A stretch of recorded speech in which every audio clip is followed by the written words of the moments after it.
Et si demain, la prochaine grande défaite d'une nation ne se jouait pas sur les champs de bataille, mais dans l'ombre d'un simple blackout?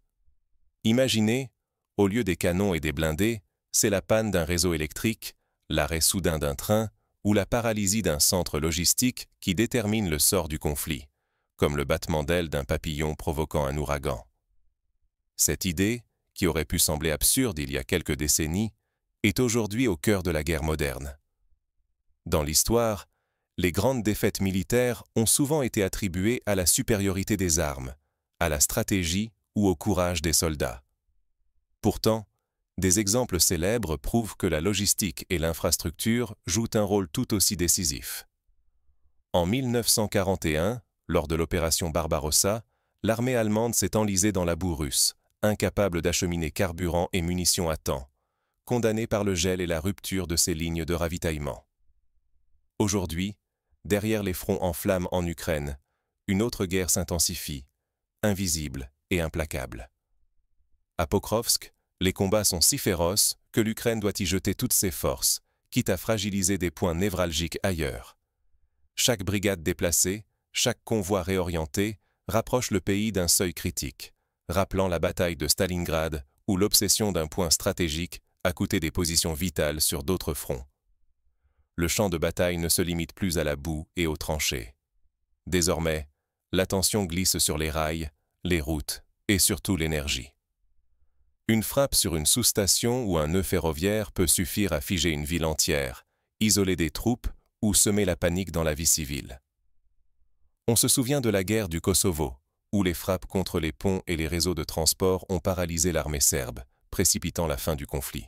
Les défenses occidentales, jadis réputées invulnérables, révèlent aujourd'hui leurs failles face à l'ingéniosité russe. Frappes surprises, guerre électronique, nouvelles armes, tout concourt à user des systèmes trop dépendants de la technologie, exposant une vulnérabilité grandissante. À l'époque de la Seconde Guerre mondiale, le sabotage des voies ferrées par les résistants français a joué un rôle clé dans le retard des renforts allemands après le débarquement. C'est ici que se joue l'avenir. Si l'Ukraine perd la bataille logistique et infrastructurelle, c'est sa résistance nationale qui chancelle. La chute d'un réseau, l'asphyxie d'un axe routier ou la saturation d'une voie d'évacuation pourraient déclencher un effet domino fatal. La survie de l'État, la sécurité des familles et l'économie entière reposent sur quelques câbles, quelques rails, quelques réserves, comme en 1962 lors de la crise de Cuba, où les communications et les flux logistiques ont failli décider du sort du monde. Désormais, la frontière entre guerre et quotidien s'efface. Chaque attaque contre un transformateur ou un centre logistique devient un coup porté à la stabilité même du pays. Imaginez-vous sans électricité, sans train, sans Internet durant une semaine. C'est la réalité de millions de personnes aujourd'hui. Mais comment la société tient-elle bon sous cette pression constante? Derrière chaque coupure, chaque retard, se cachent les histoires de ceux qui refusent de céder. À Mariupol, par exemple, des habitants ont organisé des réseaux d'entraide pour partager l'eau et la nourriture, s'inspirant des comités de quartier parisiens de la commune de 1871. Pourquoi masser ses forces autour d'une seule ville pourrait-il faire trembler l'avenir d'une nation entière? Ce pari audacieux du commandement ukrainien concentre aujourd'hui toutes les tensions du conflit. Depuis quelques jours, Pokrovsk incarne le centre nerveux de la stratégie militaire, drainant vers elle hommes et équipements au détriment d'autres zones tout aussi menacées. L'état-major ne cache plus ses intentions, tout misé sur Pokrovsk. Pour tenir ce verrou, il retire des unités aguerries des régions de Soumy et Tchernihiv, exposant ainsi le Nord à de nouveaux périls. C'est accepter de fragiliser des territoires qui faisaient office de bouclier face à d'éventuelles attaques. En 1940, la France a vécu une situation similaire quand la priorité donnée à la ligne Maginot a laissé le nord du pays vulnérable à l'offensive allemande par les Ardennes. Dans cette logique de pari stratégique, défendre la ligne du Donbass devient prioritaire, quitte à sacrifier l'équilibre global. Soumy et Tchernihiv voient leurs effectifs fondre, laissant des millions de civils plus vulnérables et ouvrant la voie à d'autres percées ennemies. Toute la stabilité du front ukrainien semble suspendue à ce dilemme brûlant. L'enjeu est immense. Perdre Pokrovsk, c'est risquer de perdre l'accès à la région de Dnipropetrovsk. Cette brèche ouvrirait un corridor vers le cœur industriel du Sud-Est, menaçant de désarticuler l'ensemble de la défense ukrainienne. Au moindre effondrement, une réaction en chaîne pourrait s'enclencher sur plusieurs axes à la fois, comme lors de la bataille de Kiev en 1941, où une brèche a suffi à encercler des centaines de milliers de soldats. Tout repose sur un fil. La chute de Pokrovsk signifierait bien plus que la perte d'un bastion. Elle pourrait entraîner la débâcle des lignes ukrainiennes sur une vaste portion du territoire et remettre en cause l'existence même d'une défense structurée. Mais derrière la lutte pour cette ville se joue une guerre invisible, celle des routes, des réseaux logistiques et de l'artillerie, où chaque obus, chaque convoi, chaque sabotage de voies ferrées compte autant que les combats en première ligne. Pour comprendre la gravité de cette bascule, il faut plonger au cœur de la pression logistique et technologique qui s'abat sur les lignes ukrainiennes. Car la véritable bataille ne se livre pas seulement sur le terrain, mais dans la capacité à tenir sous un feu croisé d'attaques et de ruptures. Un simple camion bloqué peut déclencher un effondrement en cascade. Sur le front du Donbass et à l'arrière, la logistique s'impose comme un champ de bataille invisible. Le moindre retard pèse sur le sort de milliers de vies, chaque détail devenant une question de survie. Lors du siège de Leningrad, un simple convoi à l'arrêt signifiait la mort de milliers de civils. Les routes ont perdu tout repère familier. Sous des pluies incessantes, la boue engloutit les chemins secondaires et transforme les axes principaux en pièges mortels. Sortir de l'asphalte, c'est risquer de rester enlisé pendant des heures, coincé sous la menace constante du feu ennemi. Cette situation rappelle la Rasputitsa russe, la saison des pluies qui a immobilisé Napoléon et Hitler. Mais la météo n'est qu'un ennemi de plus. Les rares routes praticables, abîmées et prévisibles, sont surveillées en permanence. Drones et artillerie attendent la moindre panne ou le plus petit bouchon pour frapper à distance. Pour les opérateurs de drones kamikazes, chaque colonne stoppée devient une proie facile, chaque convoi immobilisé un avertissement sanglant. L'évacuation des civils atteint une ampleur inédite. Dans plusieurs villes clés, des milliers de familles, d'enfants et de vieillards fuient dans l'urgence. Même les institutions, administrations, archives, banques, préparent des départs précipités. La panique révèle la crainte d'une perte totale de contrôle sur des pans entiers du territoire. C'est un écho moderne de l'exode de 1940 en France, où des millions de civils ont fui l'avancée allemande. Le rail vacille à son tour. Jadis pilier de l'Ukraine industrielle, il subit des frappes répétées. Les trains encore en circulation avancent à leurs risques et périls, chaque wagon plein de vivres ou de blessés pouvant être la prochaine cible. L'axe ferroviaire, déjà limité, se délite jour après jour, rappelant la bataille des rails en France, où les sabotages ont paralysé la logistique de l'occupant. La crise logistique frappe aussi l'économie du Donbass. La perte de sites stratégiques, mines, usines métallurgiques, brise la chaîne de production. Les réserves de charbon s'épuisent, les hauts fourneaux s'arrêtent. Ce n'est plus la guerre des soldats, c'est celle d'un peuple privé de son industrie vitale, comme à Coventry en 1940, où la destruction des usines a miné l'effort de guerre britannique. Dans les villes, la vie bascule dans la précarité. Les coupures d'électricité et la raréfaction de l'eau deviennent quotidiennes. Chaque interruption fait monter l'angoisse. Malgré une organisation précaire, la tension grimpe. Dans les files d'attente pour du pain, près des puits, la peur de l'isolement s'installe, comme lors du siège de Sarajevo où l'eau était plus précieuse que l'or. Pour les soldats comme pour les civils, la rupture de la chaîne logistique brise le moral. Dès que la nourriture, les soins ou le carburant disparaissent, le sentiment d'abandon s'enracine. L'isolement de régions entières devient réalité, fragilisant la cohésion sociale et la capacité de résistance. Cette crise ne met pas seulement en danger le sort des combats. Elle fissure la société, menace la survie des communautés et laisse entrevoir des cicatrices psychologiques qui dépasseront largement la guerre elle-même. Les traumatismes collectifs du siège d'Alep ou de Grozny en témoignent. Mais cette crise logistique n'est que la partie visible d'un bouleversement plus profond. Tandis que la technologie et la surveillance s'intensifient, le front invisible s'étend jusque dans les esprits. Il suffit qu'une seule génération de missiles nouveaux apparaisse pour bouleverser l'équilibre stratégique de toute l'Europe.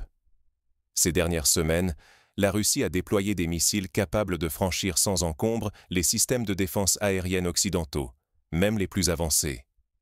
Soudain, des dizaines de milliards d'euros d'investissement deviennent inutiles. Chaque salve expose des failles, chaque interception partielle retarde à peine l'inévitable. Ce phénomène rappelle la course aux missiles balistiques dans les années 60, où chaque innovation technologique changeait la donne stratégique.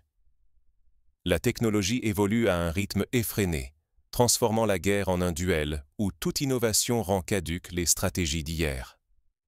Les missiles modifiés, dotés désormais de charges multiples, poursuivaient leur œuvre de destruction, même après interception.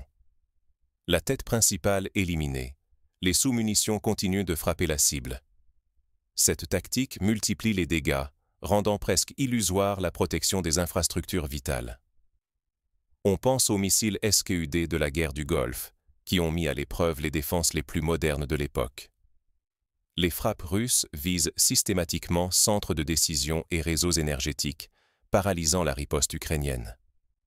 Les coupures électriques se répètent, les postes de commandement sont pulvérisés, non seulement l'armée perd en coordination, mais la société civile encaisse elle aussi le choc. La guerre technologique franchit les lignes de front, s'insinue dans chaque foyer, chaque entreprise, chaque hôpital dépendant du courant. Sur le terrain, la présence croissante de spécialistes étrangers, officiers ou ingénieurs venus d'Occident, montre que le conflit a changé de nature. Il ne s'agit plus d'une guerre régionalisée, mais d'un affrontement où se croisent méthode et savoir-faire militaire venus de plusieurs continents. Désormais, chaque succès ou revers est analysé à l'échelle mondiale, et les Occidentaux encaissent de plein fouet la révélation de l'inefficacité de certaines de leurs technologies. Depuis la nomination d'Andrei Belousov au ministère russe de la Défense, la cadence et la précision des frappes s'intensifient.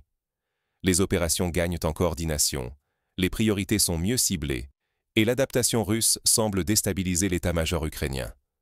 À chaque vague, la logistique et la chaîne de commandement ukrainienne s'effritent, forçant à des choix de plus en plus douloureux. Cette adaptation rappelle la Blitzkrieg allemande, où la vitesse et la coordination des attaques ont submergé les défenses adverses. Le réseau ferroviaire, artère vitale des opérations militaires, devient la cible principale. Les gares de triage, les ponts, les nœuds ferroviaires sont systématiquement neutralisés. La moindre panne provoque désormais un effet domino, ralentissant l'arrivée de renforts et de munitions, semant la désorganisation et sapant le moral des troupes. L'enjeu ne se limite plus à quelques kilomètres carrés gagnés ou perdus. Il s'agit de maintenir la logistique, la cohésion, la volonté de résister. Dans ce contexte, la supériorité technologique d'un camp pourrait suffire à briser l'adversaire, non seulement sur le terrain, mais moralement et stratégiquement. Face à des frappes imprévisibles et à une guerre où chaque innovation peut tout bouleverser, la question n'est plus qui avance, mais qui tiendra le plus longtemps. Alors que la pression s'intensifie sur tous les fronts, une nouvelle réalité s'impose.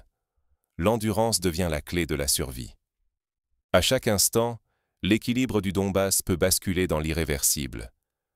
Que devient la vie quand, soudain, l'hôpital s'éteint, que les robinets restent muets et que chaque matin pèse d'une angoisse inédite? Loin du front, une nouvelle normalité s'installe dans les villes et villages ukrainiens. Cette situation rappelle les blackouts de Londres durant le Blitz, où la vie devait continuer malgré l'obscurité et la peur. Désormais, des dizaines de milliers de personnes vivent au rythme des coupures d'électricité et d'eau. Les commerces tirent leurs rideaux bien avant la nuit, les usines se taisent, et dans les cuisines, les réfrigérateurs ne gardent plus rien d'autre que le silence. Hôpitaux et écoles sont paralysés. On murmure que des opérations se font à la lampe torche, que des enfants arpentent les rues pour un peu d'eau claire. Les équipes de secours, débordées, affrontent chaque jour de nouveaux dégâts. Impossible de réparer durablement. Chaque tentative est balayée par de nouveaux bombardements. Le réseau logistique, colonne vertébrale du pays, s'écroule morceau par morceau. Parfois, des villages entiers s'effacent de la carte, sans communication, sans médicaments, sans pain. Comme à Oradour-sur-Glane en 1944, certains villages disparaissent sans laisser de traces. la détresse ne se limite pas à ce qui manque. Dans les appartements obscurs, la peur s'infiltre. Les familles de soldats, sans nouvelles depuis des jours, vivent une attente dévorante. L'anxiété se propage, rongeant le moral à l'arrière comme sur le front, où chaque soldat imagine la détresse de ceux restés loin des combats. Les coupures d'énergie frappent aussi les entreprises. Grandes ou petites, elles ferment ou réduisent la voilure. Chômage et pauvreté explosent, précipitant la population dans une spirale où chaque perte fragilise la résistance collective. Le pays s'enfonce dans l'épuisement. À chaque frappe sur une centrale, une course contre la montre s'engage pour réparer. Mais la prochaine attaque ne tarde jamais. Les nuits s'allongent, les batteries de téléphone et d'espoir s'épuisent. Les nerfs, partout, sont à fleur de peau.